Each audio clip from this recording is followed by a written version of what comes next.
सभी को जय मसीह की। परमेश्वर आप सबको आशीष दे। हालेलुया। वो सामर्थी खुदा आपके साथ है। वो आपको कभी अकेला नहीं छोड़ेगा और वो आपको कभी नहीं त्यागेगा।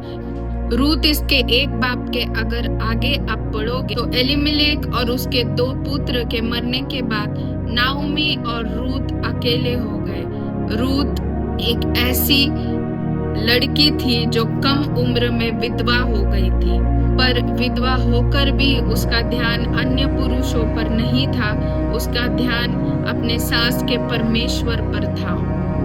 रूत अपने सास नाओमी से कहती है कि तेरा परमेश्वर मेरा परमेश्वर होगा, और उस समय से परमेश्वर का अनुग्रह रूत पर आता है। कम उम्र में वो विधवा थी, जवान लड़की जिसकी शादी हो गई थी, कोई बच्चे नहीं, और वो विधवा हो गई, पर परमेश्वर का अनुग्रह उस बेटी पर हुआ।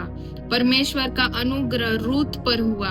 और रूत जब खेतों में गई काम करने के लिए, जब रूत काम ही कर रही थी, बोज ने उसको अनुग्रह की नजर से देखा, और परमेश्वर का अनुग्रह रूत पर होने के कारण बोज का अनुग्रह भी रूत पर हुआ। बोज ने रूत से शादी कर ली।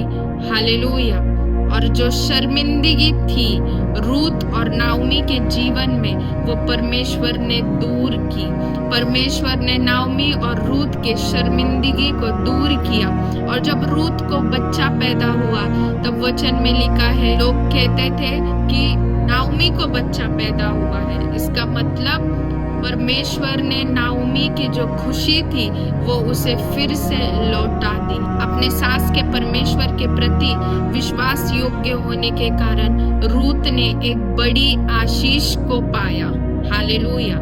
अगर आप परमेश्वर से विश्वास योग्य है तो आप बड़ी आशीष को पाओगे यीशु मसीह के सामर्थी नाम से।